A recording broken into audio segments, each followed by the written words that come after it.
Nos encontramos con esta imagen, nos llamaron y este es un bebé, es un fetito, está latiendo el corazón con una frecuencia cardíaca mucho mayor que la mamá.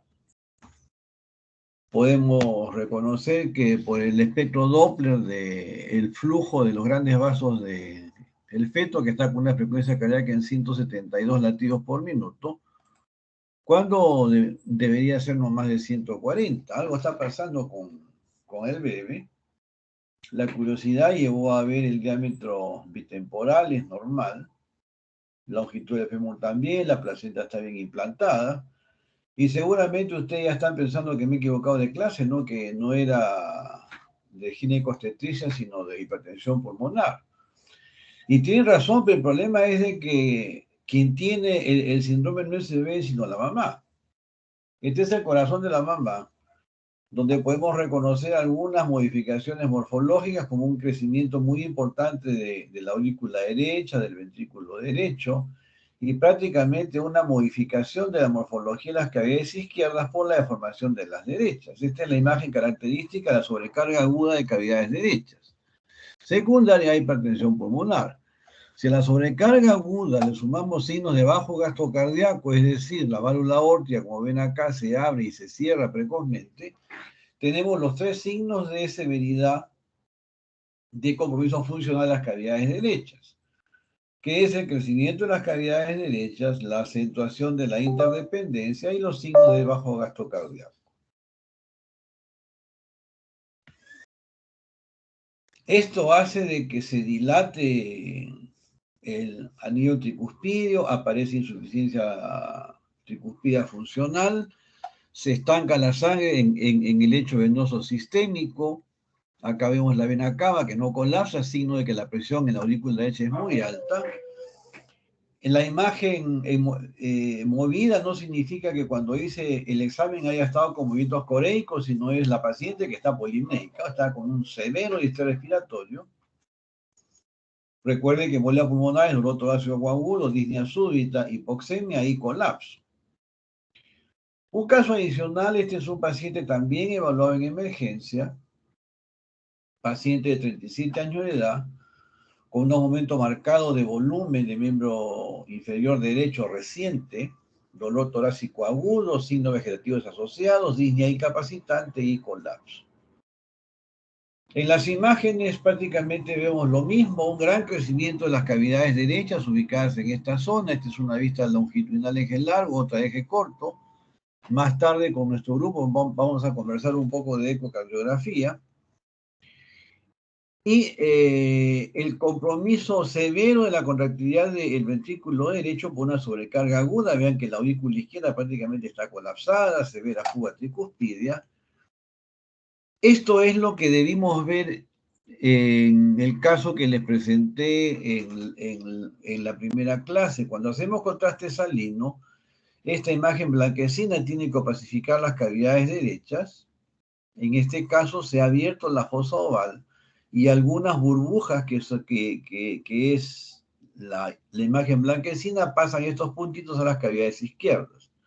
Es un signo de muy mal pronóstico en pacientes con embolismo pulmonar agudo, igual en hipertensión pulmonar.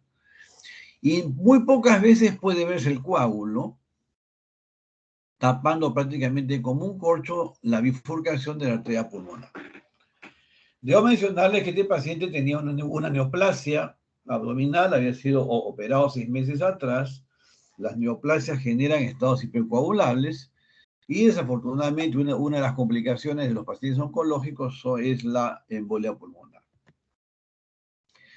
Cuando hablamos de hipertensión pulmonar es una enfermedad que tiene, o un síndrome clínico que tiene repercusión prácticamente en todo el organismo. Esta es una publicación bastante reciente que demuestra el concepto. Si definimos hipertensión pulmonar, tenemos que mencionar que es un síndrome caracterizado por una marcada remodelación del lecho vascular pulmonar que conduce a un aumento progresivo desde la carga vascular pulmonar, es decir, la precarga, hipertrofia y remodelación de las cavidades derechas. La mortalidad está asociada a la presencia de insuficiencia cardíaca derecha Y la definición hemodinámica actual es el hallazgo de una presión arterial pulmonar media mayor a 20 milímetros de mercurio en reposo medida por cateterismo cardíaco derecho. El cateterismo derecho es lo que se denomina el estándar de oro. Yo no puedo hablar de hipertensión pulmonar si no tenemos una cifra hemodinámica. Por supuesto que las características morfológicas que hemos presentado en los dos casos y los parámetros indirectos de hemodinámicos que se pueden conseguir mediante el Doppler nos permiten hacer un diagnóstico. No siempre podemos tener cateterismo. Si hablamos de valores hemodinámicos, estos se obtienen por el cateterismo cardíaco derecho, que es obtenido por la introducción de un catéter de flotación que tiene un globito en el extremo final, el catéter de Swan-Ganz. Se introduce el catéter, se infla el globo, se va avanzando y conforme avanza vamos registrando las presiones intracavitarias que son de la morfología que muestra el gráfico. Primer sector es la presión de aurícula. Las dos aurículas tienen morfología similar de presiones, valores diferentes, pero la morfología es similar. Cuando el catéter llega al ventrículo, la presión de los ventrículos tiene esta morfología. Cuando el catéter sale hacia los grandes vasos, la morfología varía. Y en el cateterismo derecho, cuando se enclava en las arterias de tercer orden, lo que se denomina presión en cuña, la presión cae. Esta presión es la presión capilar pulmonar, que es, por definición, igual a la presión de aurícula derecha, igual a la presión de fin de diástole del ventrículo izquierdo. Esto era una verdad absoluta hasta que vino la pandemia. Hoy en día sabemos que la vasculopatía que ocasiona el COVID en el pulmón, en algunos pacientes, hace que estos valores no sean exactamente los que están estandarizados. Pero en un paciente que no es un escenario COVID agudo, definitivamente esto sigue siendo vigente. Si ponemos los números, vean ustedes que las presiones de las cavidades derechas, en azul, son notoriamente menores que las cavidades izquierdas en rojo. Están en rojo porque quiero representar sangre venosa y sangre arterial. La presión capilar pulmonar normal es de 8 a 12 milímetros de mercurio. Tenemos entonces los valores cavitarios, la presión pulmonar normal, sistólica de 15 a 25, de ventrículo derecho de 5 a 25, aurícula derecha de 0 a 5. Aurícula izquierda 5 a 12, ventrículo izquierdo 12 a 120, arteria aorta 70 a 120 son las presiones normales. El otro dato importante para la definición de hipertensión pulmonar es la resistencia que ejercen los vasos al paso de la sangre. Esto es obtenido de la presión arterial pulmonar media menos el capilar pulmonar entre el gasto cardíaco multiplicado por una constante. El punto de corte es, si hablamos de más de 3 unidades Wood, hablamos de resistencia incrementada. De allí que empezamos a tener algunos tipos de patrones hemodinámicos. Si el problema es antes del capilar pulmonar, es decir, las hipertensiones tipo 1, 3, 4 y 5 que vamos a detallar a continuación, un ejemplo, por ejemplo, los cortocircuitos, tenemos nosotros que la presión media arterial pulmonar debe ser más de 20, la presión capilar pulmonar menor o igual a 15 y la resistencia mayor o igual a 3. Cuando tenemos hipertensión pulmonar postcapilar, que es lo característico de la tipo 2 y tipo 5, tipo 2 son todos los problemas originados en el corazón izquierdo, llámese cardiopatía isquémica, hipertensión arterial, lesiones valvulares mitrales, lesión valvular aórtica, que hablaron en la clase de valvulopatías. La presión media pulmonar tiene que ser más de 20, el capilar es más de 15, a diferencia de la precapilar, y la resistencia es menos de 3. Pero tenemos a veces, por evolución tardía de enfermedad, que la tipo 2 puede convertirse en un patrón mixto, o la tipo 5, que es la que no tiene etiología aún totalmente explicada, y tenemos presión media pulmonar más de 20, capilar más de 15 y resistencia mayor o igual a 3. Definitivamente, lo que marca la diferencia es el aumento de la resistencia pulmonar. Cuando la resistencia está aumentada, definitivamente el pronóstico es muy diferente que cuando tenemos resistencias bajas. Cuando mencionamos hipertensión pulmonar, estamos haciendo referencia a modificaciones en el lecho capilar pulmonar. El dibujo muestra un vaso normal y un vaso remodelado de un paciente con hipertensión pulmonar. Las cascadas bioquímicas neuromorales involucradas en este remodelado fundamentalmente incluyen a la endotelina, el óxido nítrico y la prostaciclina.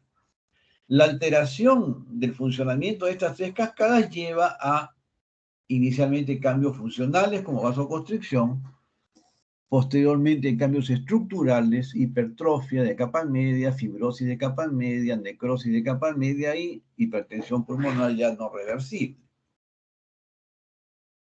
Mencionamos que hay dos grandes grupos, hipertensión precapilar y postcapilar. En la precapilar, el grupo 1, que incluye el síndrome de Eisenmenger, los cortocircuitos izquierda-derecha, la hipertensión pulmonar residual luego de una corrección de cardiopatía congénita. En el grupo 3, las enfermedades pulmonares que ocasionan hipoxia. En el grupo 4, los dos casos que hemos visto, la enfermedad arterial pulmonar tromboembólica o la estenosis de arterias pulmonares congénita. El grupo 5 son mecanismos no muy claros que inducen una vasculopatía pulmonar, como la que ocurre posterior a cirugía correctiva de cardiopatías congénitas complejas, como la cirugía de Fontan, por mencionar un tipo de cirugía. La hipertensión pulmonar postcapilar fundamentalmente son las del grupo 2, donde incluye todas las cardiopatías izquierdas. Como ya se mencionó, valvulopatías, cardiopatías congénitas simples, como obstrucción de la vía de salida del ventrículo izquierdo, como estenosis aórtica subvalvular, estenosis de venas pulmonares, drenaje venoso anómalo pulmonar, todas las condiciones que elevan la presión del ventrículo o la aurícula izquierda. En el grupo 1 tenemos los pacientes con hipertensión pulmonar idiopática, es decir, donde no se encuentra una causa demostrable. Los factores hereditarios que tienen base genética, la inducida por fármacos y toxinas, hipertensión pulmonar que se asocia con enfermedades del tejido conectivo. Acá entra, por ejemplo, la esclerodermia, por mencionar un problema. Infección por VIH. Acá esto lo ven los amigos de infectología. Hipertensión portal, aquí entra el gastroenterólogo. Cardiopatías congénitas complejas, a veces, por ejemplo, ventrículo único, por mencionar una característica. Algunas parasitosis como esquistosomiasis. Los pacientes que a largo plazo responden a los bloqueantes cálcicos, pero tardíamente desarrollan formas no reversibles. Y una forma rara que es la hipertensión pulmonar persistente del recién nacido. Si hablamos de características clínicas de estos pacientes, debemos tener signos de hipertensión pulmonar que incluyen disnea de esfuerzo, síncope, hipertensión venosa sistémica, es decir, elevación visible en las venas yugulares, hepatomegalia, edemas. Los signos definitivamente de la enfermedad subyacente, de la colagenopatía, del VIH o de la enfermedad hepática. Signos ecocardiográficos limitados a alteraciones estructurales de las cavidades derechas. No tenemos que tener ninguna evidencia de daño de cavidades izquierdas. Y en los antecedentes, como tenemos una forma inducida por fármacos y toxinas, historia de empleo de sustancias asociadas con la hipertensión pulmonar, como algunos anorexígenos, como la fenfluramina, desatinib, que es un medicamento utilizado para tratamiento oncológico. En el perfil hemodinámico, como se mencionó, es una forma de precapilar. Tipo 1, hipertensión precapilar, presión media más de 20, capilar pulmonar menos de 15, resistencia mayor o igual a 3. Esta es la referencia muy reciente de diciembre del año pasado. Una revisión muy buena. Si hablamos de las drogas o sustancias o medicamentos asociados a hipertensión pulmonar, vean ustedes que los anorexígenos son muy frecuentemente usados, metanfetaminas también, pero algunas de las denominadas sustancias recreativas como cocaína, vitaminas, algunos medicamentos utilizados como antigripales como la fenilpropanolamina, tratamientos inmunosupresores como interferón beta, alfa, agentes alquilantes, agentes quimioterápicos, definitivamente se asocian con hipertensión pulmonar. De allí que si yo sospecho hipertensión pulmonar de cualquier tipo, en los antecedentes tener presente que tenemos que indagar si el paciente ha tenido contacto con alguna de estas sustancias anotadas en la lista. En la hipertensión tipo 2 es la que vamos a ver con mayor frecuencia y es la que se ha referido en la clase de lesiones valvulares y en la revisión mencionamos como complicación tardía de enfermedad cardíaca. Aquí incluye la hipertensión pulmonar en pacientes con falla cardíaca con fracción de eyección conservada, con fracción de eyección reducida, lesiones valvulares, condiciones cardiovasculares congénitas o adquiridas que inducen a hipertensión postcapilar. Por ejemplo, un conducto arterioso persistente por severa sobrecarga de volumen, al final de la evolución dañan las cavidades izquierdas, se eleva la presión capilar pulmonar y esto induce una forma mixta, igual a comunicación interventricular. No así la comunicación intraauricular, como deben recordar de la clase de cardiopatías congénitas. Si hablamos de las características clínicas de la hipertensión pulmonar tipo 2, aquí tenemos todos los signos valvulares o de enfermedad de corazón izquierdo, soplo diastólico mitral, soplo sistólico aórtico, estornudo mitral, etcétera, etcétera. Los signos ecográficos típicos de la enfermedad de la cavidad izquierda asociados a cambios estructurales de cavidades derechas.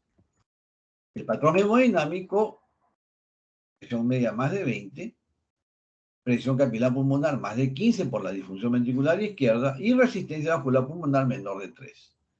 Pero en algunas condiciones podemos tener tardíamente un patrón mixto. Ya les mencioné los ejemplos, el conducto arterioso, la comunicación interventricular. Hemos tenido también algunos casos de estenosis mitral por severidad de hipertensión pulmonar que induce disfunción ventricular derecha, sobrecarga de volumen de cavidades derechas y tardíamente nos da un patrón mixto. La hipertensión tipo 3. Aquí tenemos todas las condiciones que inducen hipoxia de origen pulmonar. Aquí, definitivamente, la enfermedad pulmonar obstructiva, enfermedad de tipo restrictivo o intersticial, patrones mixtos, hipoxia sin enfermedad pulmonar, este es el caso del obeso, el apnea del sueño, o trastornos en el desarrollo embriológico del pulmón. Las características clínicas, obviamente, de la enfermedad predominante o pacientes que residen crónicamente en zonas de gran altura, debemos tener pruebas de función pulmonar o de tórax anormales, pruebas de imagen, obviamente, polisonografía anormal, mencioné el apnea del sueño, y en la historia tener presente de que los pacientes roncadores o los pacientes obesos, como decía, mórbida, frecuentemente desarrollan hipertensión pulmonar de este tipo 3. El perfil hemodinámico es precapilar, a menos que tengamos coexistencia de enfermedad de cavidad izquierda, sobre todo en el paciente obeso, que como sabemos puede tener hipertensión arterial, diabetes y las complicaciones tardías de estas condiciones. En la hipertensión tipo 4, son todos los tipos que generan obstrucción de la arteria pulmonar. La enfermedad pulmonar tromboembólica, los dos casos que presentamos, u otras obstrucciones de arteria pulmonar como parasitosis. Alguna vez hemos tenido un caso de paragonimiasis como causa de hipertensión pulmonar tipo 4, caso rarísimo que vimos en el hospital. Pero si hablamos de tipo 4, enfermedad pulmonar tromboembólica crónica, tener presente que los pacientes con insuficiencia venosa crónica, los pacientes oncológicos son los más frecuentes observados en este tipo. Hacerles mención que hay muchos pacientes con síndromes oncológicos, sobre todo neoplasias abdominales o pélvicas, en que la manifestación de la trombosis venosa profunda por el estado hipercoagulable y la embolia pulmonar preceden meses o años a la aparición de síntomas de la enfermedad oncológica. Es por ello que si yo tengo un paciente que no le encontramos alguna condición predisponente y viene con embolia pulmonar, yo debo buscar cáncer, porque no sería inusual que tengamos esta condición presente. Las características clínicas, los signos de hipertensión pulmonar. Aquí el examen de imagen es fundamental, alteración, ventilación, perfusión, es decir, tenemos zonas ventiladas y zonas no perfundidas. Esto se hace ya en los centros avanzados de hipertensión pulmonar. Antecedente de cáncer muy frecuente, ya mencionamos. Perfil hemodinámico es precapilar, a menos que tengamos coexistencia de alguna condición que afecte las cavidades izquierdas del corazón. En la hipertensión tipo 5, esto es producido por mecanismos multifactoriales que no están muy claros. Aquí incluye los trastornos hematológicos, trastornos sistémicos y metabólicos, enfermedades como la histiocytosis, enfermedad de Gaucher por almacenamiento de glucógeno, neurofibromatosis, sarcoidosis, enfermedad renal crónica como sin hemodiálisis, fibrosis de mediastino, cardiopatías congénitas complejas, entre las condiciones más frecuentes asociadas con este tipo 5. El perfil clínico, los signos de las enfermedades subyacentes, y el perfil hemodinámico puede ser mixto. Usualmente precapilar en los trastornos ligados a problemas hematológicos, pero podemos tener también un patrón mixto, pre y postcapilar combinado. En el remodelado estructural de la hipertensión pulmonar, tenemos mecanismos humorales, como ya mencionamos, problema de endotelina, óxido nítrico, prostaglandinas. Tenemos alteraciones estructurales celulares que intervienen los fibroblastos, las células endoteliales, las células musculares lisas de la capa media, pero también participa la inmunidad celular a través de los macrófagos y los linfocitos T. Las alteraciones estructurales observadas en los vasos pulmonares incluyen modificaciones de todos los niveles estructurales, desde el endotelio, la capa muscular, la adventicia, la capa media, y las lesiones documentadas histológicamente incluyen inicialmente cambios funcionales, vasoconstricción, hipertrofia de capa media, fibrosis, lesiones plexiformes o lesiones trombóticas recanalizadas. Son los patrones histológicos que podemos observar en el paciente con hipertensión pulmonar. Acá se ve de una forma, diríamos, un poco más amplia, la modificación en el endotelio que lleva a trombosis y lesiones plexiformes, la hipertrofia de la capa media y la degeneración de la adventicia, que también genera depósitos de fibroblastos y de colágeno. Histológicamente podemos reconocer hipertrofia, degeneración fibrótica, lesiones trombóticas recanalizadas y imágenes plexiformes, todos los patrones histológicos descritos. Como mencionamos, las vías involucradas incluyen endotelina, óxido nítrico, prostaciclina. En la endotelina tenemos el efector que genera vasoconstricción y proliferación de células de capa media. El óxido nítrico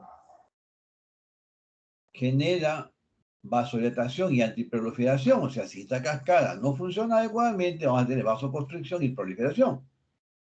Al igual que la prostaciclina, su efecto es también vasodilatación y antiproliferación. Si el funcionamiento no es adecuado, vasoconstricción y proliferación. Vamos a ver más adelante que estos son los 3 blancos terapéuticos en donde se está desarrollando el tratamiento para la hipertensión pulmonar. En el plan diagnóstico es un slide bastante cargado, pero mencionaremos que todo empieza con una adecuada historia clínica, la presencia de disnea o fatiga inusuales o no explicadas nos tiene que plantear sí o sí la sospecha de hipertensión pulmonar. Los hallazgos de las cavidades derechas, por eso siempre hemos insistido desde semiología que es importantísimo auscultar el área tricuspidea, el área pulmonar, porque la presencia de un segundo ruido reforzado o desdoblado, un tercer ruido derecho, un soplo sistólico tricuspidio nos obligan a sospechar hipertensión pulmonar. Tenemos que descartar enfermedad de cavidad izquierda. Tenemos que tener presente que el signo crucial son signos de hipertensión venosa sistémica o síntomas de hipertensión venosa sistémica que incluyen, como deben recordar, llenura precoz, dolor en hipocondrio derecho, fatiga, mala digestión, edemas. El protocolo básico incluye la radiografía de tórax, el electrocardiograma, los péptidos natriuréticos que nos sirven para confirmar elevación de la presión de aurícula izquierda, y un protocolo bioquímico básico, acá hemos puesto por mencionar hemograma creatinina. Pero recuerden ustedes que si no tenemos la sospecha semiológica por los síntomas, no somos acuciosos con la búsqueda de signos de cavidades derechas e hipertensión venosa sistémica, el diagnóstico se nos fue. Si empezamos a detallar cuál es el plan diagnóstico, de la sospecha clínica basada en síntomas y hallazgos clínicos, ya mencionamos que tenemos que hacer un electrocardiograma, una radiografía de tórax. El primer filtro es el ecocardiograma. En el ecocardiograma debemos tener presente que hay que buscar crecimiento de cavidades derechas. Frecuentemente, y es algo no recomendable, cuando se pide un ecocardiograma, quien hace el eco solamente informa lo que pasa en las cavidades izquierdas. Más de una vez hemos pedido, cuando hacíamos medicina ocupacional, ecocardiograma por sospecha de hipertensión de altura, en la orden colocábamos evaluar cavidades derechas, pero el informe venía solamente de las cavidades izquierdas. Y cuando se devolvían los informes, los reclamos de los colegas, doctor, usted quiere hacer negocio, usted quiere hacer el examen, no, colega, haga bien su examen y punto.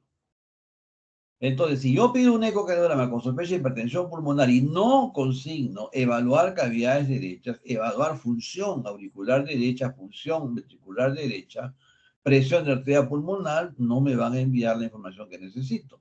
Y el diagnóstico se va. Tenemos que integrar la semiología, los exámenes básicos, para asignar al paciente a uno de los grupos de hipertensión pulmonar.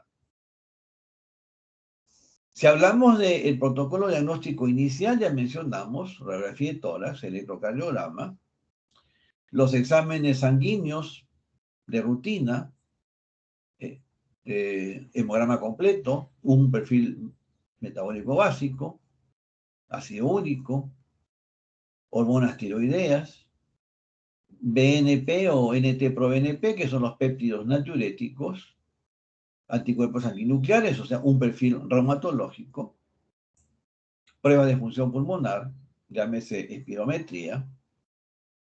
Si el paciente califica como alta probabilidad de hipertensión pulmonar, tenemos que referirlo a un centro de expertos.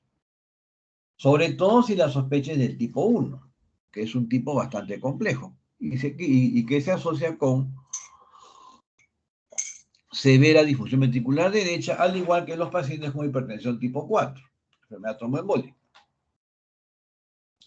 Entonces, tamizaje inicial, sospecha clínica, radiografía de tórax, electrocardiograma y ecocardiograma, que es el filtro.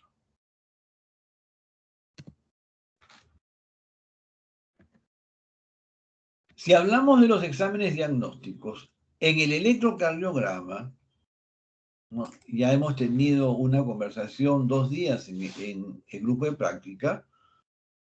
Sabemos de que si tengo bueno, en un electro tenemos que tener presente que hay 3 fenómenos eléctricos. La actividad auricular, la onda P, la actividad o estructura del ventrículo, el complejo QRS, y la repolarización o condiciones de trabajo de los ventrículos, el cemento ST, la onda T. Cuando predominan las cavidades derechas, como se ve en el ecocardiograma que está acá adjunto, sin movimiento, ya hemos visto con movimiento, en el electro yo tengo crecimientos de aurícula derecha, una onda P alta, acuminada. Deben tener presente que cuando crece la aurícula derecha, la onda P se modifica en amplitud. Cuando crece en la izquierda, se modifica en duración. Concepto básico. Si hablamos de los ventrículos, si en las derivaciones de 1, ABL, B5 o B6, como se ve aquí, tengo deflexión negativa predominante, o la mayoría tiene deflexión negativa, es que hay crecimiento de ventrículo derecho. Entonces, reconocer un electro con predominio derecho es relativamente sencillo. Si le sumamos que cuando hay sobrecarga sistólica de ventrículo derecho puede haber onda T negativa en B1, B2, B3, como se ve aquí, definitivamente ya tenemos los signos de sobrecarga de presión de ventrículo derecho. Por supuesto que si no escuché el foco pulmonar y encontré un segundo ruido, un desdoblamiento de segundo ruido, un soplo diastólico pulmonar, o un soplo tricuspidio, o un cuarto ruido derecho, o tercer ruido derecho, no voy a interpretar adecuadamente lo que muestra el electrocardiograma. En la radiografía de tórax, tenemos, como comentamos en la primera clase y en la sesión práctica que hemos hecho sobre radiografía de tórax, el cardiólogo tiene que tener el ojo para 3 cosas en la radiografía de tórax, o 3 aspectos, hablando de una forma más propia. La sombra cardíaca, lo que hay en la sombra no sé qué hay, pero si tiene morfología derecha como la punta levantada, aurícula derecha prominente, arteria pulmonar prominente, debo buscar si en el pulmón tengo signos de hipoflujo pulmonar o oligoemia, que me dice que la presión en la arteria pulmonar está incrementada, o signos de hiperflujo, o signos de hipertensión venocapilar pulmonar. Entonces, lo que hay en el corazón no lo sé, pero lo que hay en el pulmón sí puedo diferenciar 4 patrones como mencionamos: perfusión normal, hipertensión venocapilar pulmonar, hiperflujo pulmonar o hipertensión arterial pulmonar. Obviamente, si es normal, nos quedamos. Puede ser, va con una silueta normal. O la condición todavía es subclínica. Si tengo hiperflujo, hasta que no se muestre, pensar en cortocircuitos, cardiopatía congénita. Si tengo hipertensión venocapilar pulmonar, sospechar en patología de cavidades izquierdas. Y si tengo oligoemia, hipertensión pulmonar, y echarse a buscar la causa. Entonces ya tengo yo, primera herramienta, electro, radiografía en tórax, y estamos en capacidad ya de reconocer cuándo predominan las cavidades derechas, tanto en el electro como en la radiografía de tórax. Confirmamos con la ecocardiografía los cambios estructurales: crecimiento de cavidad derecha, acentuación de interdependencia y, si es el caso, signos de bajo gasto cardíaco. Cuando tenemos insuficiencia tricuspidia, mediante el Doppler, en base a la velocidad máxima de regurgitación, podemos estimar la presión de la arteria pulmonar. La fórmula es muy sencilla. Primero mido la velocidad, que en este caso es casi 4 metros. Elevo la velocidad al cuadrado 4 por 4 es 16.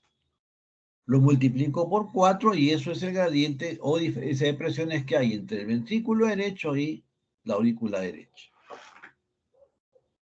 La presión que va a encontrar la sangre que expulsa el ventrículo derecho al tratar de pasar la arteria pulmonar es la suma del gradiente transtricuspidio más la presión de la aurícula derecha, que le estimamos también por eco. Cuando la vena cava está dilatada y en inspiración no se colapsa, como vamos a ver más tarde en la conversación de eco, sumamos 20 milímetros, 64 más 20, en este caso tendríamos 84 milímetros de mercurio de presión sistólica pulmonar. Igual a hipertensión pulmonar severa. Entonces, del tamizaje inicial, electro, radiografía de tórax, ecocardiografía, en el centro avanzado, lo primero es el estudio de imagen, ventilación, perfusión pulmonar. Aquí descartamos fundamentalmente la hipertensión pulmonar tipo 4. Hacemos que el paciente inhale un gas marcado con un isótopo radioactivo y se hace el examen de ventilación. Y vemos nosotros que el gas difunde homogéneamente a los pulmones. Algunas zonas, sobre todo los ápices, siempre son hipoventilados. Posterior a ello, se inyecta una sustancia con un trazador radioactivo y en las zonas que no hay circulación vemos defectos de morfología triangular como los ven aquí. Entonces, si hay segmentos ventilados no perfundidos, hasta que no se demuestre enfermedad pulmonar tromboembólica.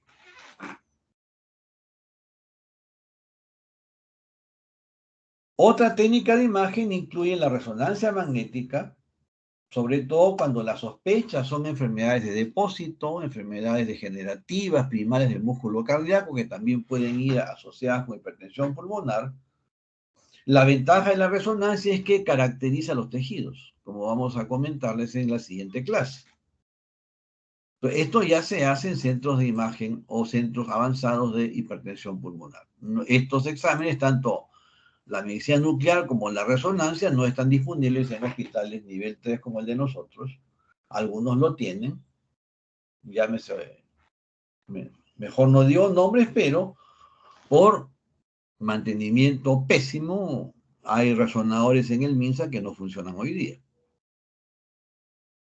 Habiendo tenido la oportunidad de tener la tecnología por inadecuado mantenimiento, ya no funcionan más esos equipos. Y el más baratito cuesta por lo menos $2 millones. Entonces hablamos de palabras mayores. Muy bien, entonces estamos ya que tenemos que referir a los pacientes a los centros avanzados. En el centro avanzado, confirmamos si hay alguna condición preexistente como VIH o hipertensión portal, antecedente de hepatitis. Hacemos el scan ventilación-perfusión y se hace el test de caminata en 6 minutos.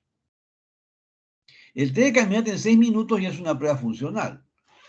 Y vean ustedes que si un examen diagnóstico definitivo es qué distancia camina el paciente en 6 minutos, hablamos de pacientes que están seriamente limitados.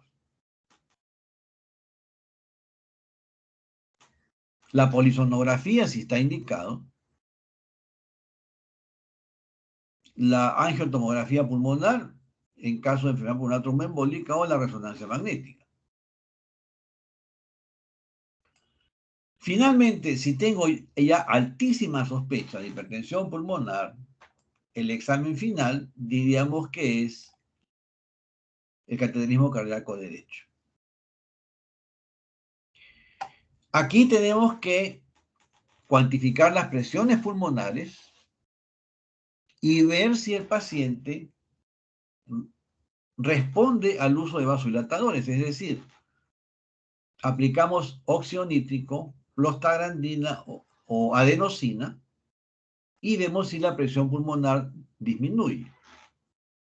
Si no disminuye, lamentablemente el paciente no respondedor, estamos ya con un estado no reversible. Si responde, califica para tratamiento médico. Si no responde, lamentablemente, pues una opción es el trasplante pulmonar. Podemos tener casos en donde el cateterismo tiene valores sospechosos no confirmatorios. Hacemos una prueba de provocación a ver si se eleva la presión pulmonar aplicando una sobrecarga de volumen o un ejercicio ergométrico y verificamos si se eleva o no la presión pulmonar. Con la información de si el paciente responde o no, pasamos al algoritmo de estratificación y tratamiento de los riesgos. ¿Qué significa esto? Tenemos que ver cuán severa es la enfermedad y si todavía tenemos o no opción de tratamiento. Vamos a ver otro caso. Esta es una paciente joven de 38 años de edad, nació con una cardiopatía congénita, no se corrigió a tiempo, acude a consulta por disnea clase funcional 3, o sea, disnea pequeño esfuerzo, dolor torácico y estado presincopal. En hipertensión pulmonar, síncope o presíncope, mortalidad a 6 meses, altísima. Entonces, si yo sospecho hipertensión pulmonar, el paciente viene con dolor torácico y síncope, lamentablemente ya estamos al final del camino. Si echamos una vista rápida al electrocardiograma, va a ser muy sencillo reconocer deflexión negativa en 1, deflexión negativa en ABL, en B5 o B6, prominancia de cavidades derechas. Segmento ST descendente, B1, B2, B3, B4, D2, D3, ABF, que son derivaciones que también miran ventrículo derecho, no hay duda que tenemos crecimiento y sobrecarga de presión de ventrículo derecho.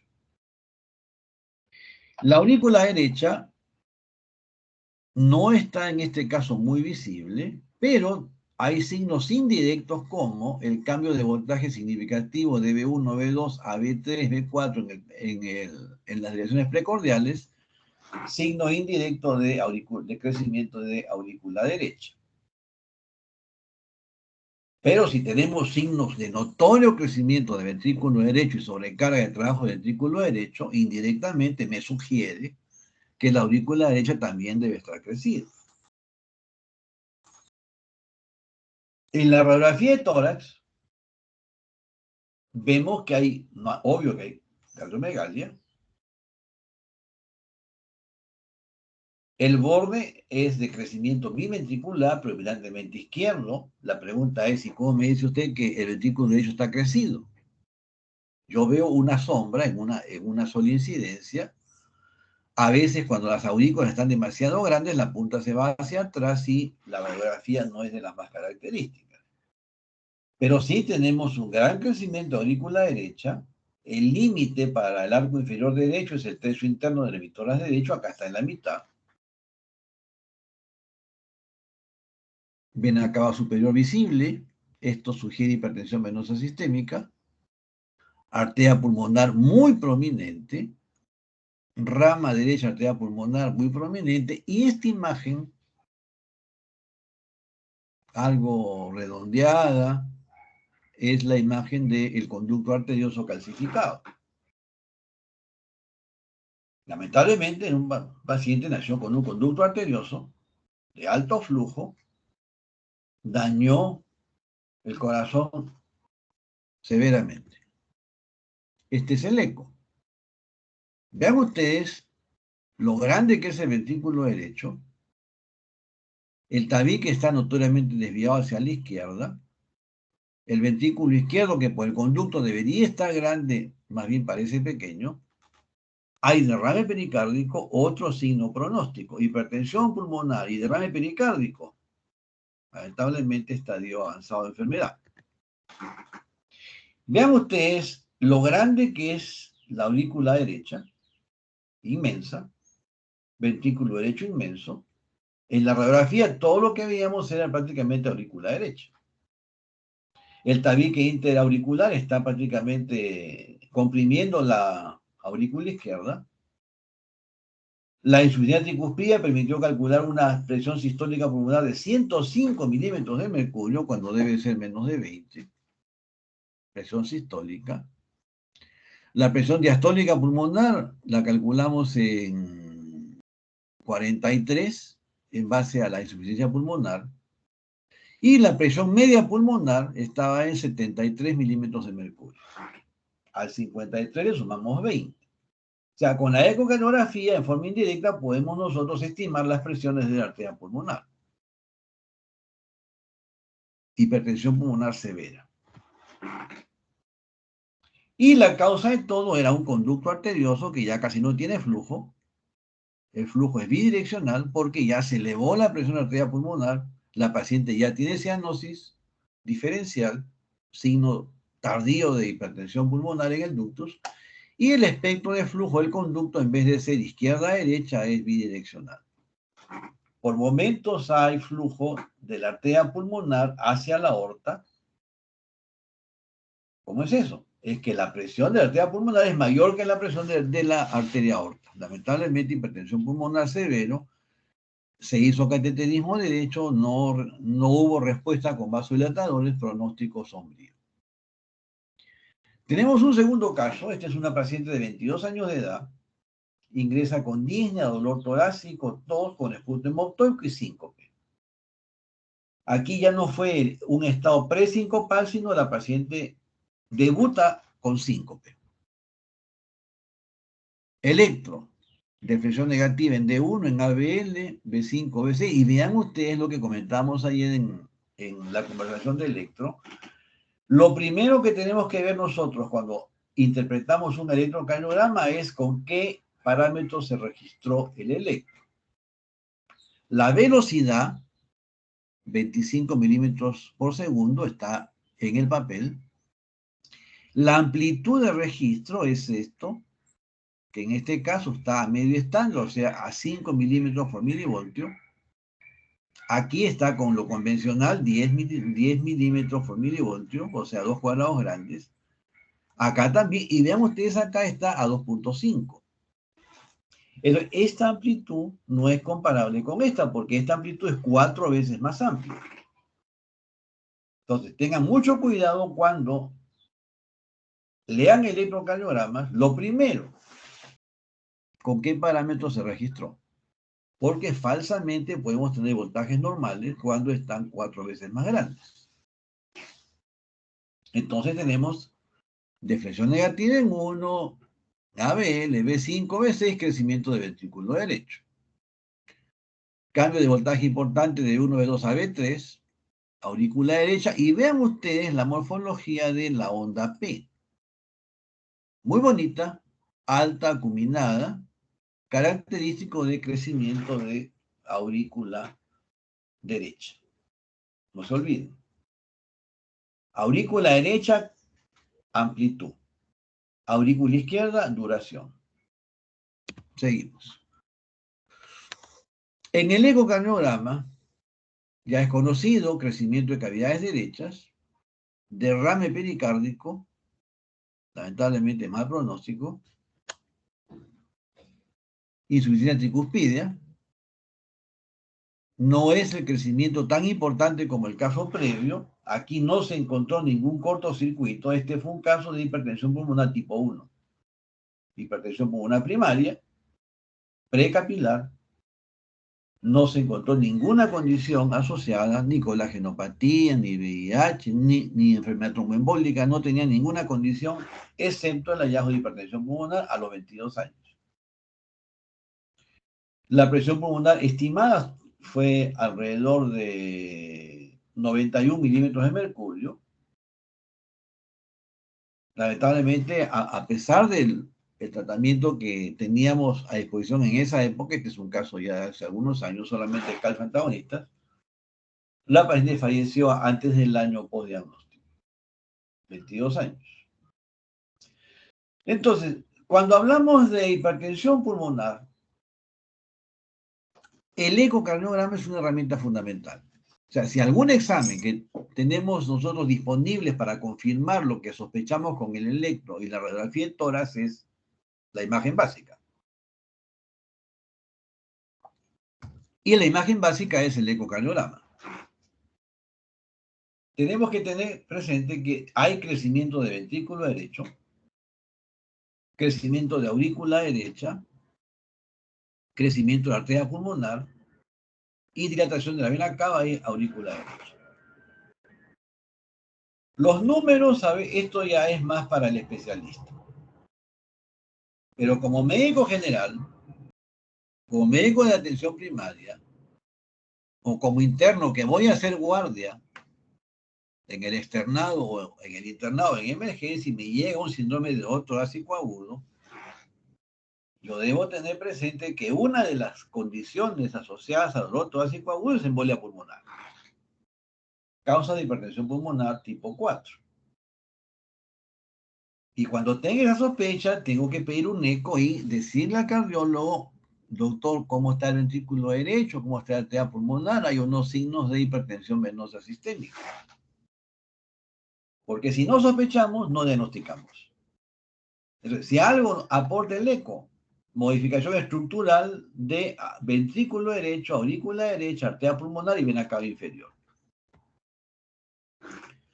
Los signos pueden ser de baja probabilidad, mediana o alta probabilidad, dependiendo la severidad. Hay muchos pacientes que tienen insuficiencia tricuspidia, los famosos soplos funcionales.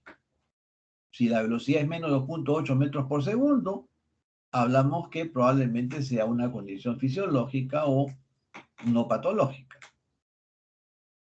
Cuando tengo velocidades de 2.8 a 3.4, ya ahí sí tengo que afinar la acuciosidad diagnóstica porque tenemos tal vez hipertensión pulmonar de alguna causa. ¿Qué causa? La semiología me la va a decir. Colagenopatía, VIH, hipertensión portal, apnea del sueño, etc. O cardiopatía izquierda. Si la velocidad es más de 3.4, es alta probabilidad de tener hipertensión pulmonar. Aquí los signos ya son bastante notorios de alguna patología subyacente.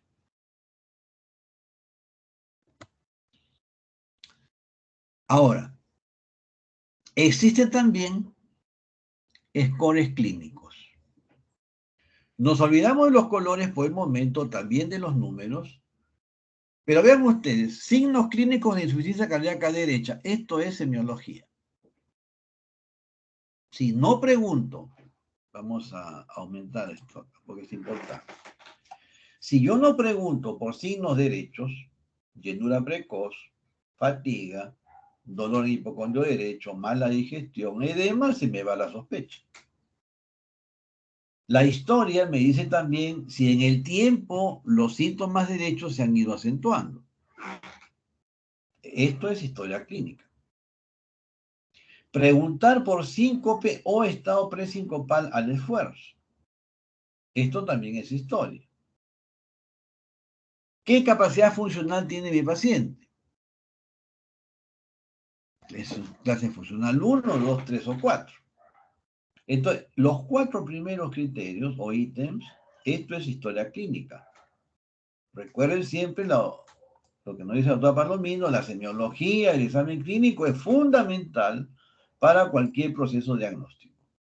Porque con la sospecha de hipertensión pulmonar ya voy a pensar que un examen es la caminata de 6 minutos. Si el paciente camina en 6 minutos más de 400 metros, o sea, 4 cuadras, difícil que tenga hipertensión pulmonar. Si el paciente camina menos, probablemente. Si el paciente camina menos de 4,5, garantizado que tiene hipertensión pulmonar. Entonces, no se olviden que un examen sencillo de hacer es el test de caminata en 6 minutos. Obviamente, el test de esfuerzo cardiopulmonar, eso se necesita un equipo ergométrico que monitoree el consumo de oxígeno, no disponible en todos los hospitales. NT-proBNP, algunos hospitales tienen, no todos. Imagen avanzada, resonancia, tomografía, no todo el mundo tiene. En el hospital tenemos tomografía, no hay resonancia, pero sí tenemos cateterismo para aparatos hemodinámicos y tenemos ecocardiografía avanzada. Pero vean ustedes que en un centro de baja complejidad, yo puedo llegar hasta la caminata de 6 minutos y tener presente más de 4 cuadras en términos prácticos y menos de cuadra y media. Si el paciente dice, señor, ¿usted cuánto acabó? Todo yo me voy hasta el mercado, regreso. No, doctor, no llego ni a la panadería, cuidado. Capacidad funcional severamente reducida. Historia clínica, dependiendo el perfil inicial, obviamente el plan diagnóstico ya cae por sí solo. Y recordar que el estándar de oro son los parámetros hemodinámicos. Presión media arterial pulmonar, resistencia vascular pulmonar. Muy bien, ya tenemos el diagnóstico. Hemos ido de semiología, el electro, la radiografía, el eco, imagen avanzada. Se confirmó hipertensión pulmonar. Tenemos que tener presente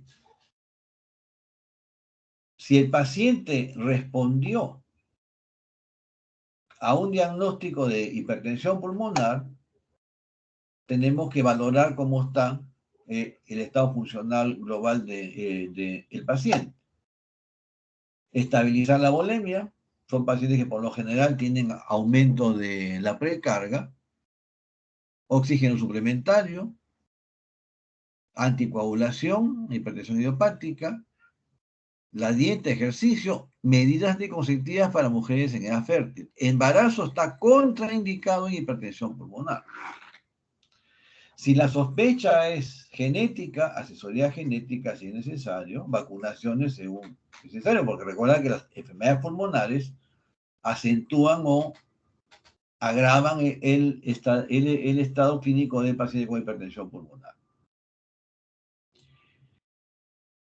Si el paciente responde a los vasodilatadores, o sea, hacemos el cateterismo, encontramos hipertensión pulmonar. Si el paciente responde, es decir, la presión media pulmonar cae más de 10 milímetros o menos de 40 milímetros de mercurio, sin cambios en el consumo de oxígeno o aumento de CO2, es un paciente que califica para tratamiento médico. El tratamiento médico, yendo de lo básico a lo avanzado, empieza con antagonistas de los canales de calcio en alta dosis. Si no hay respuesta, repetimos la prueba en un año y dependiendo de la respuesta, llevamos a los agentes específicos vasodilatadores. Entonces, diagnóstico confirmado, vasodilatación o no. Si hay respuesta, medidas generales. No se olviden, anticoncepción para mujeres en edad fértil y inicio calcio antagonistas en alta dosis. Reevaluamos. Si hay buena respuesta, seguimos tratamiento. Si la respuesta no es buena, otro cateterismo y tenemos que ya estratificar pronóstico con alguna puntuación de score. Entonces, para llegar a los scores de riesgo tienen que ser pacientes en donde ya demostré que no hay respuesta con canales de calcio en alta dosis, que la presión pulmonar está elevada. ¿Cómo se hace la clasificación de riesgo? ¿Qué tal? Los pacientes con hipertensión pulmonar han sido agrupados en registros. Vean ustedes que tenemos todos los parámetros que hemos mencionado. Uno, diagnóstico o no de hipertensión pulmonar, características de población, capacidad funcional, caminata 6 minutos, consumo de oxígeno,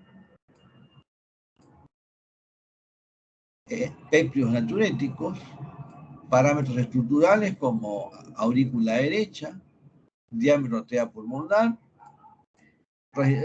una serie de parámetros funcionales. Si se hospitalizó o no, función renal, daño pericárdico, etcétera, etcétera. Dependiendo donde se hacen estos registros, este es el europeo, registro francés, registro Compere, este es americano, este es el sueco, este es el Rebel, también es americano. Y en base a eso, a cada criterio se le asigna puntuación en base a los eventos observados.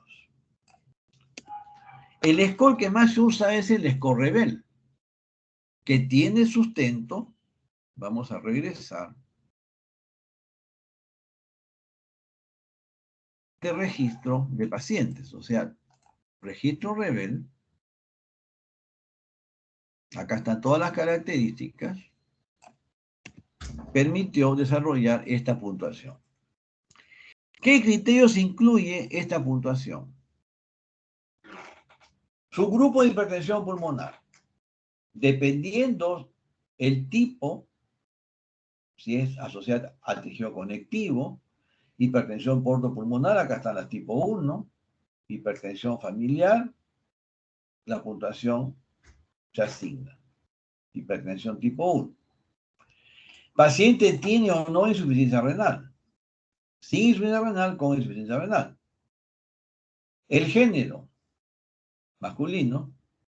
La capacidad funcional, clase 2, clase 3 o clase 4. Cuanto mayor es el compromiso funcional, la puntuación es mayor. Presión sistólica, cuanto más baja, es peor. Frecuencia cardíaca, cuanto más elevada, es peor, mayor puntuación. Caminata en 6 minutos. Cuanto menos camine el paciente, recuérdense la cuadra y media y las 4 cuadras, la puntuación es mayor. Si tenemos péptido natriurético, a más elevado este péptido, mayor score. Hay o no hay derrame pericárdico, por eso les decía que es pronóstico. Prueba de función pulmonar, presión de aurícula derecha por cateterismo y resistencia vascular pulmonar. Si les mencionó que el punto de corte de diagnóstico de resistencia alta es 3, vean ustedes pacientes más de 32 unidades Wood, o sea, pacientes con severa hipertensión pulmonar. En base a esto, hacemos nuestro resultado, llenamos todo el cuestionario, se pone enter y me dice si el paciente es de bajo, mediano o alto riesgo. Y vean ustedes que tiene, en este caso teórico, menos del 70% de sobrevivir a un año. Entonces, cuando hablamos de hipertensión pulmonar severa y aplicamos un score, es un paciente que ya está en estadio avanzado de enfermedad, que no respondió en el cateterismo a los test de vasodilatación, o que no respondió, que respondió en el cateterismo, pero la evolución con la terapia de calcio antagonistas no fue adecuada. Pacientes en severa estadio de compromiso estructural y funcional del pulmón y de las cavidades derechas. Muy bien. Dependiendo el estadiaje de riesgo, bajo riesgo o riesgo intermedio, monoterapia, vasodilatadora o combinación. Riesgo intermedio de arranque, combinación. Seguimiento a 3 o 6 meses que incluye examen físico, eco, caminata en 6 minutos, péptido natriurético, repetir la calificación de riesgo, encuesta de calidad de vida y repetir cateterismo derecho. Y vemos si el paciente mejoró, bajó de riesgo, sigue en bajo riesgo, se mantiene en tratamiento, o si aumentó a riesgo intermedio o alto riesgo, ya pasa a este grupo. En el alto riesgo, terapia combinada que incluye prostaglandina, si no, lamentablemente, evaluación para trasplante pulmonar. Si hay buena evolución, lo regresamos al manejo de riesgo intermedio y seguimos evaluando. En los pacientes que se califica como que requieren trasplante, se le ofrece de todas maneras la posibilidad de terapia triple. O sea, ya no una, sino 3 drogas que actúan en prostaglandina, óxido nítrico y endotelina, y dependiendo de la respuesta, o baja a intermedio o se queda en alto riesgo y la única opción ya es el trasplante pulmonar. ¿Cuál es el problema? Que si hablamos de trasplante pulmonar, desde la disponibilidad de órganos, definitivamente ya estamos en un inconveniente serio. Si hablamos de tratamiento vasodilatador triple, el costo es altísimo. Un solo medicamento es de varios miles de soles al mes. Si hablamos de 3 medicamentos vasodilatadores específicos, son miles de miles. En un año, y si mi paciente tenía 22 años, como el caso fatal que presenté, estamos con una enfermedad que cuando la diagnosticamos, el pronóstico es bastante sombrío. Ahora, si yo puedo evitar la progresión a hipertensión pulmonar en los casos que es posible, por ejemplo, cardiopatías congénitas simples, CIA, CIB, conducto, porque no lo voy a hacer. Patología de corazón izquierdo, lesiones valvulares, hipertensión arterial, cardiopatía isquémica, definitivamente que afortunadamente son la gran mayoría de pacientes que vemos en el día a día que pueden ir a hipertensión pulmonar. Seguimos avanzando. Entonces, en el espectro terapéutico, si revisamos la línea de tiempo, desde el año 95 se empezaron a utilizar calcio antagonistas en altas dosis. Vamos a ver las dosis que se usan. 2001 aparece el primer medicamento específico, el epoprostenol, endovenoso, aparece el 95. Esto actúa en prostaglandina. Bosentan, primer antagonista de endotelina, aparece el 2001. Teprostinil y lopros actúan en cascada de prostaciclina, de prostaglandinas. Sildenafilo, muy conocido por su uso en difusión eréctil, se observó en los estudios iniciales cuando se propuso como antihipertensivo que el paciente con difusión eréctil mejoraba. No así la enfermedad para la cual se diseñó el medicamento. El uso masivo de difusión eréctil permitió encontrar algunos pacientes que tenían hipertensión pulmonar mejoraban significativamente de los parámetros hemodinámicos pulmonares. De allí que hoy día es la primera estrategia vasodilatadora, después de los calcioantagonistas. Los derivados de la fosfodiesterasa como el tadalafilo, también en 2009 que se introdujo, también tienen un rol en hipertensión pulmonar. Ambrisentan, segundo bloqueador de endotelina. Teprostinil inhalatorio, epoprostenol endovenoso, teprostinil oral, 2013. Y los últimos que han aparecido, macitentan, bloqueador de endotelina, glosivas, Lexipac, actúan en la cascada de óxido nítrico. Ahora, ¿qué tenemos en el Perú? Calcioantagonistas, sildenafilo, tadalafilo, bosentan limitado, ambrisentan aún no hay, y si hay que traerlo del extranjero. Tenemos ilopros, pero el costo es pues bastante alto. Veamos las cascadas en donde actúan estos medicamentos. En la cascada de la endotelina 1 actúa el bosentan, macitentan, ambrisentan. ¿Qué producen? Producen vasodilatación y antiproliferación, porque cuando la cascada funciona mal y es bloqueada, se bloquea la vasoconstricción, se bloquea la proliferación y definitivamente la estructura del vaso mejora.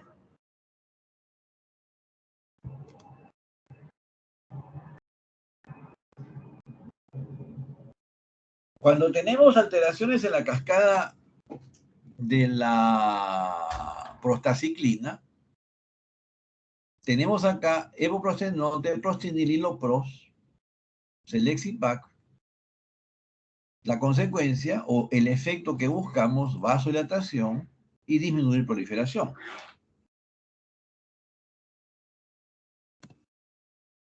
Finalmente, en la cascada del óxido nítrico,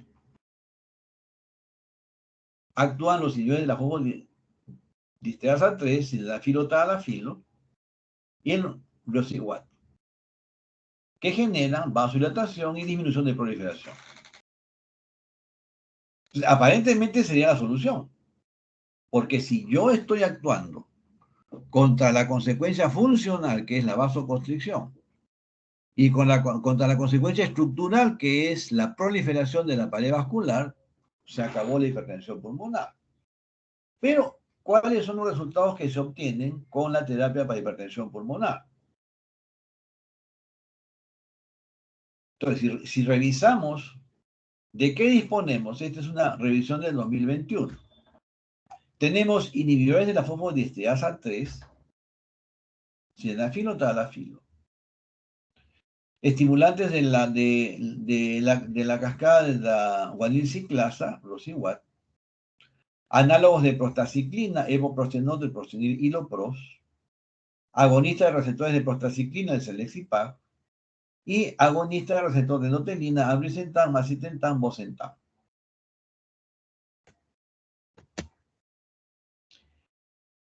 Mencionamos los calcioantagonistas y veamos las dosis necesarias cuando elegimos bloqueantes cálcicos, nifedipino, diltiazem o amlodipino. Estos tienen administración bioral. Y vean ustedes que nifedipino 120 a 240 miligramos al día. Si la dosis para hipertensión arterial es 30 miligramos cada 12 horas y hay pacientes que no pueden tolerar porque se hinchan los tobillos, imagínense con 240 miligramos, el efecto secundario. Amlodipino 20, utilizamos lo máximo en práctica clínica 10 miligramos y el paciente a veces no tolera el rubor facial, el nerviosismo, los edemas, requiero por lo menos 20. El diltiazem genera bradicardia, puede generar bloqueo. La dosis que usamos es 60 cada 8, o sea, 180 miligramos, la convencional para hipertensión y enfermedad coronaria. Requiero hasta 720 miligramos diarios de diltiazem. Comprenderán ustedes que los efectos secundarios son, pues, a veces limitantes con el uso de calcioantagonistas. Las dosis de los receptores de endotelina, ambrisentan 5 a 15 miligramos día, bosentan hasta 125 cada 12 horas, macitentan 10 miligramos cada 24 horas, sildenafilo 20 miligramos cada 8 horas, tadalafilo 40 miligramos al día, rosiguat 2.5 cada 8, y los análogos de prostaciclina, dependiendo el peso del paciente, se regulan las dosis. En nuestro país tenemos los calcioantagonistas, pero las dosis que se necesitan, igual referencia del 2018, son altísimas. Tenemos bosentan en programas especiales, no está disponible masivamente. Sildenafilo, tadalafilo, esto sí hay masivamente, pero se requiere, pues, altas dosis. Rosiguat todavía no tenemos. Análogos de prostaciclina tenemos el hilopros y el evoprostenol. Todos en programas especiales que requieren, pues, informe médico, valoración completa de hipertensión pulmonar.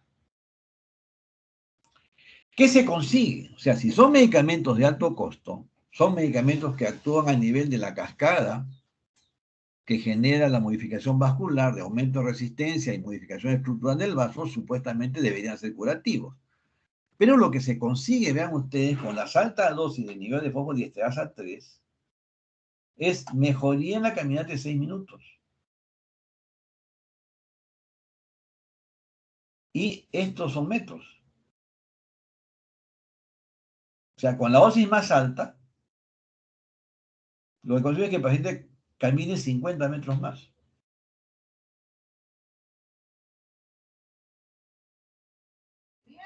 Entonces hablamos de que el pronóstico, si bien es cierto para un paciente que no podía llegar al baño por lo menos ya es un triunfo, no es que el paciente regrese al 100% de su capacidad funcional.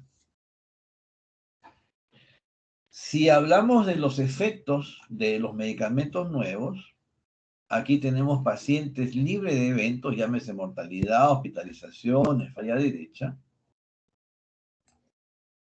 con macitentan, placebo, definitivamente, pues, pacientes sin eventos,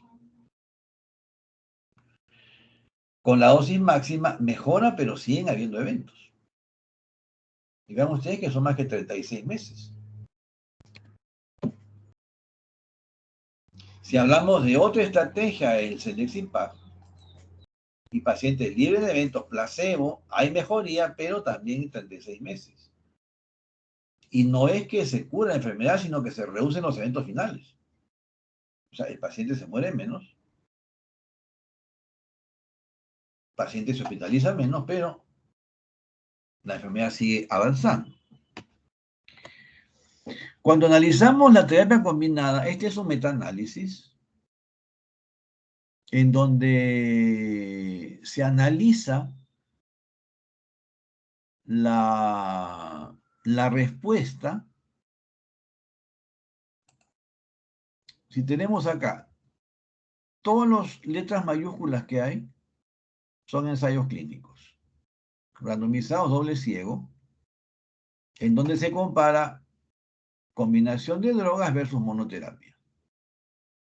Entonces, cuando se analiza todo este grupo, se ve que la terapia de combinación fue mejor que la monoterapia. Cuando se analiza los eventos, la combinación fue mejor que la monoterapia. Entonces, si tenemos que ofrecer algo al paciente con hipertensión pulmonar, le ofrecemos mejorar el deterioro clínico. Y en los ensayos que hay, la terapia de combinación doble o triple es la que ha mostrado beneficios reduciendo el deterioro clínico. Pero igual el paciente está bastante mal. Si hablamos la otra estrategia, terapia de combinación y caminate 6 minutos, y analizamos en un punto monoterapia y combinación, la combinación favorece la mejoría de la caminata de 6 minutos. Si vemos acá el riesgo, la combinación también reduce el riesgo. Entonces tenemos que, con el tratamiento, lo único que conseguimos es una mejoría funcional de un parámetro, que es la caminata de 6 minutos. Si el problema es que el paciente camina menos de cuadra y media, y lo que conseguimos es menos de 100 metros de mejoría, pues hablamos de que el beneficio es no tan dramático. Si nos focalizamos en la reducción de los eventos, vemos que si bien es cierto, hay una reducción de eventos, esta no es notoriamente significativa, pero de todas maneras algo mejora a los pacientes. El problema es el costo. Lo que sí definitivamente produce una mejoría dramática es el trasplante pulmonar, pero son palabras que no están masivamente accesibles en nuestro país, ¿no? Muy bien, en los pacientes con falla cardíaca izquierda, uno de los puntos que se asocian con mortalidad es cuando tenemos compromiso de derecho. Este es un ensayo clínico hecho en pacientes con insuficiencia cardíaca izquierda. Se analizaron todas las características que tenían los pacientes que fallecieron.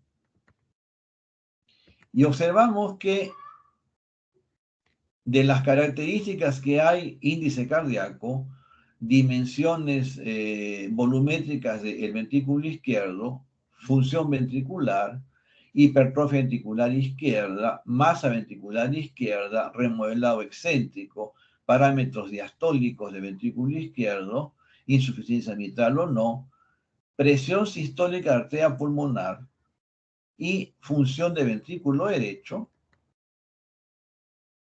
Cuando se analizó valor estadístico, tanto la función ventricular derecha como la presión sistólica pulmonar tienen impacto pronóstico en mortalidad por insuficiencia cardíaca.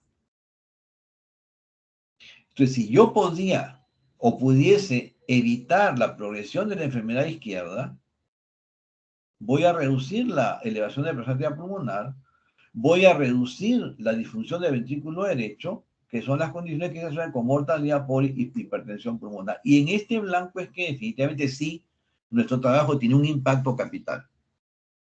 Porque si yo detecto una comunicación intraauricular y la cierro, ese paciente no va a hacer hipertensión pulmonar. No va a estar limitado en un té de caminata de 6 minutos. No se va a morir precozmente. Si yo detecto a un paciente obeso con apnea del sueño, es posible que vaya a hacer hipertensión pulmonar tipo 3.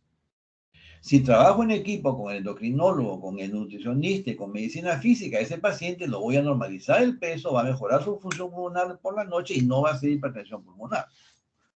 Entonces, si analizamos las 5 causas o los 5 tipos de hipertensión pulmonar, hay algunos tipos en donde sí nuestro trabajo va a tener un impacto para cambiar radicalmente o dramáticamente el pronóstico de vida de los pacientes. Cuando tenemos hipertensión pulmonar y esta es severa, el pronóstico lamentablemente es sombrío. Entonces, el trabajo tiene que estar en los grupos que son potencialmente causa de hipertensión pulmonar, solucionarlos y revertir el pronóstico que he mostrado. Muy bien. No se olviden que hipertensión pulmonar y disfunción ventricular derecha son marcadores de mortalidad en insuficiencia cardíaca. Este es un estudio que hicimos en el hospital, con lo que me reincorporé a la Sociedad Peruana de Cardiología. La historia es un poquito peculiar porque desde que terminé el residentado hemos trabajado mucho con la sociedad en el comité de ECO. En el 2003, con unos amigos, decidimos formar una sociedad peruana de ecocardiografía y definitivamente fue pues como invadir Ucrania, ¿no? O sea,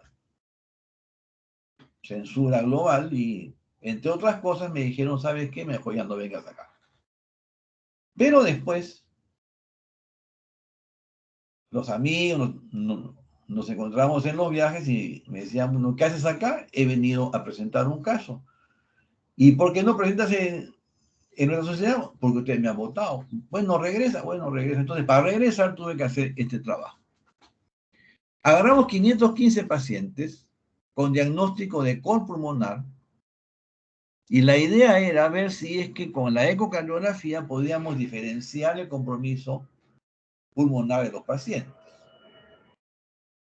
El compromiso, perdón, del corazón derecho de los pacientes. Y lo que encontramos es que había 3 características que se asociaban con pronósticos sombríos. Uno era el crecimiento de las cavidades derechas. Para eso hacíamos un diámetro transverso de eje corto y uno de 4 cámaras. Más tarde vamos a conversar en práctica de esto.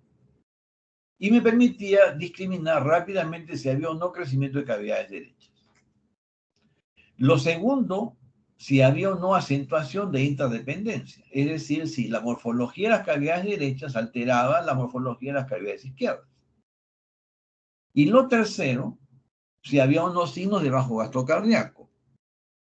Y lo definimos con un parámetro muy sencillo, que es que la válvula aórtica se abre y se cierra porque el ventrículo está enviando poco volumen. Y permitimos reconocer casos como este. El primer caso Esta paciente fue dramática, la experiencia. Teníamos los 3 criterios. Crecimiento de cavidades derechas, lo ven aquí. Acentuación de interdependencia, lo vemos acá. Signo de bajo gasto cardíaco, se ve aquí. Es un examen hecho a la cabecera del paciente en emergencia, o sea, con 3 criterios sencillos, podríamos nosotros estratificar la severidad del compromiso estructural y funcional de las cavidades derechas. Empezamos a ver tanto esto en pacientes agudos y crónicos y definitivamente es una herramienta bastante sensible, que pudimos hacerla en el hospital con la experiencia de nuestro gabinete. Entonces, si yo tenía un compromiso leve, solamente había crecimiento de cavidades derechas. Compromiso moderado, crecimiento y aceleración de interdependencia. Problema severo, crecimiento, aceleración y bajo gasto. El caso de la paciente, embolia pulmonar, una gestante de 28 semanas. Un escenario clínico muy difícil. Llamamos al ginecólogo y el ginecólogo lo primero que dijo, no, gestación no viable. Cardiólogo, tienes la palabra. Cardiólogo, ¿qué haces? Si yo sé que es una embolia pulmonar, tengo que sacar el trombo. ¿Cómo estratifico el riesgo? Si hay un bebé de 28 semanas, una tomografía para ver cuán severo era la extensión del daño pulmonar y ver si hacíamos una emboletomía quirúrgica o una trombolisis. La paciente estaba en shock, con severo distrés respiratorio. Hicimos una junta médica, intensivista, cardiólogo de guardia, cirujano de guardia, clínico de guardia. Se llamó al director. Decidimos trombolisis. O sea, la trombolisis podía disolver el coágulo. En esa época no teníamos tomografía en el hospital, o sea, no había forma de hacer tomografía para saber y si calificaba mandar a cirugía el caso. Trombolisis, perfecto. Llamamos a farmacia, tráiganme 2 frascos de Alteplas, el doctor no hay. ¿Y ahora qué hago? Bueno, jefe de guardia, caja chica, por favor, compre Alteplas. Llamamos a caja chica, no hay fondos para ese medicamento. ¿Qué hacemos? Referirla a otro hospital. La referimos al hospital 2 de mayo, ahí se consiguió el Alteplase, fue todo un trámite la referencia, pero se hizo la trombolisis, se salvó tanto la mamá como el bebito, y este caso fue ganador de un concurso de medicina crítica de los residentes, ¿no? Debimos ganar nosotros, pero primó salvar la vida del paciente y debíamos el caso a otro hospital. Con esto quiero decirles de que cuando no tenemos la tecnología de última generación, con una estrategia muy sencilla, que es una ecografía bidimensional convencional, podemos nosotros hacer un diagnóstico de severidad de compromiso. Y nos permite tomar decisiones terapéuticas en escenarios tan difíciles como una gestación de 28 semanas. Muy bien, y esto a veces lo presentamos afuera, esto fue en Grecia en 2007, un paraíso muy bonito. Acá hablamos sobre aterosclerosis, las carótidas que les presenté en la primera clase, las mostramos en un evento mundial de eco aquella vez. Hay que volar a veces. Muy bien, ¿alguna pregunta o comentario, algo que no haya quedado claro?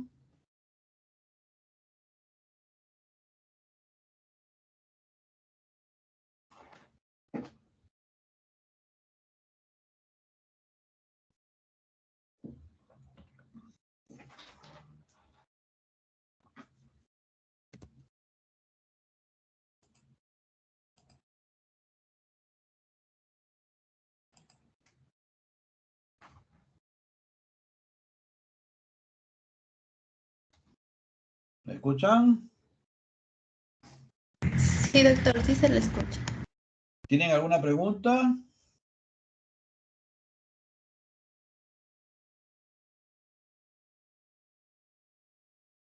No, doctor, creo que quedó todo claro. Entonces, como mensaje final, lo que podemos decir es que si tenemos 5 causas o 5 grupos de pacientes que desarrollan hipertensión pulmonar, desafortunadamente, si un paciente nace con enfermedad de Gaucher, modificar los genes para que desaparezca la enfermedad es imposible. Por más precoz que sea el diagnóstico, tenemos un entorno genético que me lleva pues a una enfermedad progresiva. De repente podría yo dar alguna condición paliativa, por supuesto trabajando con el especialista en enfermedad metabólica. Pero si tengo un paciente hipertenso, como vimos ayer en práctica un caso de la famosa presión emotiva, le puedo modificar la creencia al paciente que la presión emotiva no existe. Lo que existe es que al hipertenso, que genéticamente está condicionado, un estrés le sube la presión, eso sí es cierto. Pero el paciente no entendía que no existía el concepto. Y le explicamos con una frase muy simple que deben recordar los alumnos del grupo, que si yo comparaba cómo responde un, un hindú a un estrés y cómo responde un siciliano a un estrés, el siciliano pues grita, tira las cosas, a diferencia el hindú que es más pausado, más tranquilo. Entonces, el hipertenso tiene genes como el carácter del siciliano, que si hay un estrés, se cierran los vasos, la presión le sube. Si el hipertenso se va al cine y come cancha con 1 kilo de sal, va a estar por lo menos 3 días con una sobrecarga de sodio que le va a subir la presión. El que no es hipertenso, a las 12 horas ya botó toda la sal del cine. ¿Por qué? Porque tiene un entorno genético que maneja inadecuadamente el sodio, algunos grupos. Entonces, si yo no destierro esas creencias, es posible que el paciente tardíamente desarrolle pues, falla cardíaca izquierda a causa de hipertensión pulmonar tipo 4. Y si cuando el paciente viene que se fatiga, se hinchan las piernas, ya perdí el partido. Si yo encuentro un paciente con un soplo diastólico mitral, yo sé que ese paciente va a ir a hipertensión pulmonar si no hacemos nada. Si yo encuentro un paciente, como este caso de la señora que les comento, que llegó con una embolia pulmonar gestando, y no busco por qué hizo el estado hipercoagulable, no descubrimos que tenía una alteración genética ligada al factor 10 y que necesitaba anticoagulación permanente toda la vida. Y hoy día está muy bien y no ha repetido ningún evento tromboembólico nuevamente. Y afortunadamente se pudo solucionar por completo el problema tromboembólico que la llevó a emergencia. Entonces, en los grupos que potencialmente podemos revertir la cascada fisiopatológica de activación que lleva a hipertensión pulmonar, ahí tenemos que trabajar. Pero para reconocer tenemos que tener en mente el diagnóstico. Si no lo tenemos, definitivamente nos vamos a dar cuenta cuando ya el paciente tiene toda la sintomatología derecha. Que desde el slide diagnóstico hemos visto que empieza con la sospecha. ¿Por qué está con disnea? ¿Por qué está con fatiga? Si bien es cierto, los tratamientos actuales para hipertensión pulmonar que actúan en la cascada vasodilatadora y de antiproliferación son inalcanzables, porque una terapia triple es más o menos un auto de alta gama al mes en cuanto a costo. No, de gama intermedia, no hablamos de un Toyota Camry, al mes, la terapia de combinación triple. Y si hablamos que al final del camino le espera trasplante, el costo a como está nuestro país hoy día, pues definitivamente, pues, no, vamos a terminar todos con un estado depresivo. Pero si hablamos de que el sobrepeso me puede llevar a obesidad, la obesidad apnea del sueño, el apnea del sueño a hipertensión pulmonar tipo 3, ahí sí puedo trabajar. si tenemos la suerte de que se reactive la minería y trabajo en medicina ocupacional, ser muy celoso con los pacientes del nivel del mar que van a la altura por la necesidad laboral, y en el examen anual vemos que poco a poco crecen las cavidades derechas. Cuidado, ese paciente tengo que bajarlo a nivel del mar, si no me va a salir hipertensión pulmonar por la altura.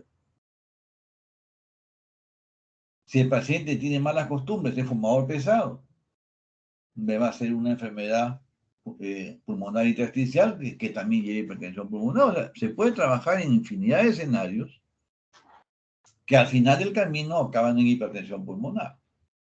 Pero la labor del clínico, pues, es fundamental, ¿no?